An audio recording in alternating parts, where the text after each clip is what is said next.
Sounds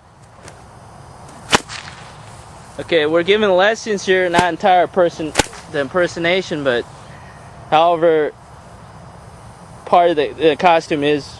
By the way, if you decide to do this at home, it's at your own risk, not mine. Don't come to inviteindy.com and say, I put my eye out because of your video. Right.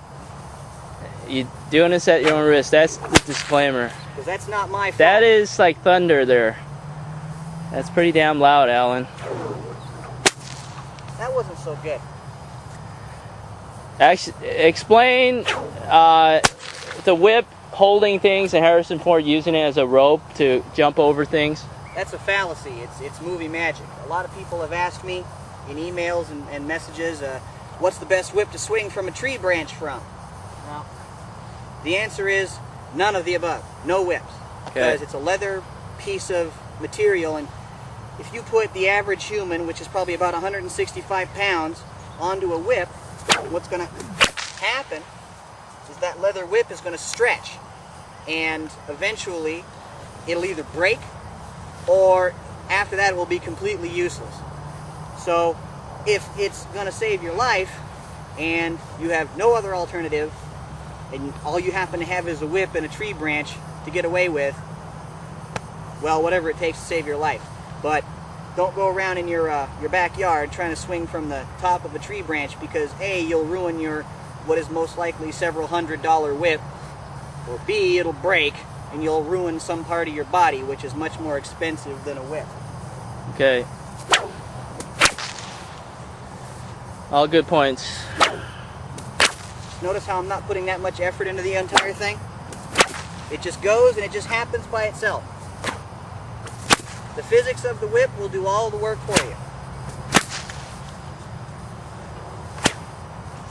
Okay, have we left anything not explained? What other parts are there?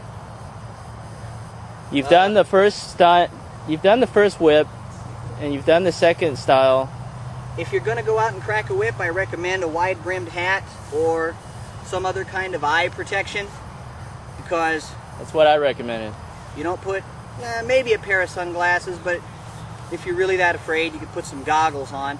I tend to like to wear a wide-brimmed hat because it goes with the character, so that's, I've accidentally hit the brim on many occasions, and it's probably saved my sight. So when you're just learning, when you don't necessarily have the mechanics and the flow and the rhythm down yet, I'd always wear eye protection, always wear, a hat of some sort, because you never know. And what I would also do is, if you're going to go out, it's a lot of exercise, so I would take Gatorade with you, or I would take water, something to keep yourself well hydrated, because when you're doing this all the time, it tends to make you sweat. So you'll want something so that you can kind of stave that off. Do the other two variations of the whip technique. What, the sideways? Yeah, the sideways one, and then go back to the overhead one, because I believe you need a. Whoa. Kind of heard that one. With a 10-footer, it's hard to do those sideways ones. And then there's the where you put it in front of you. If you move it up fast enough, you can get it to crack on the upswing. But I didn't get it to crack on the upswing.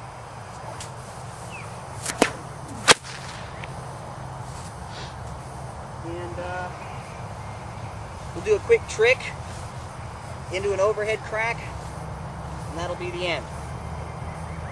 Go back to that overhead one. That was a good one. That's what I'm fixing to do. Yeah.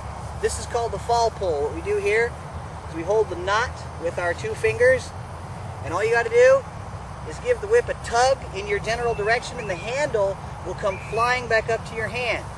Grab the handle, go into whatever crack it is you want to go into, and it's real easy to do. It's very simple. Most folks, though, when they see it, they go, ooh.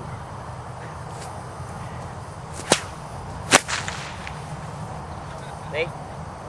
So we'll do that one. Again, we'll go into the overhead crack.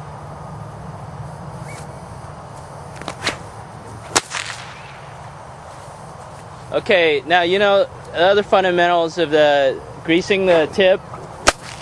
Oh, of course. I gotta get closer up to show that off. After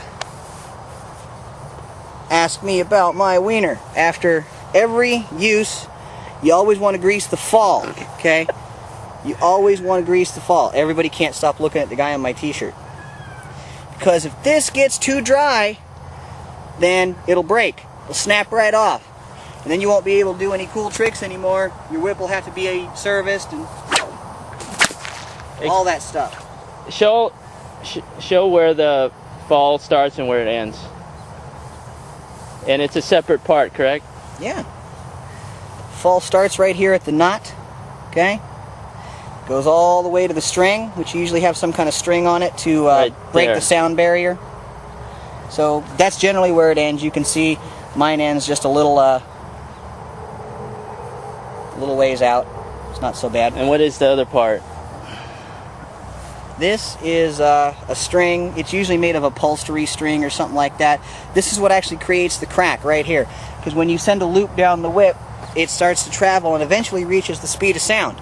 And this little string, this little doohickey, is what breaks the sound barrier and you hear the crack. So in reality, what you're really doing here with a whip is you're making miniature sonic booms. And you tied it about, it looks like 1.5 inches away from the end of the fall. Oh no, about an inch. Inch?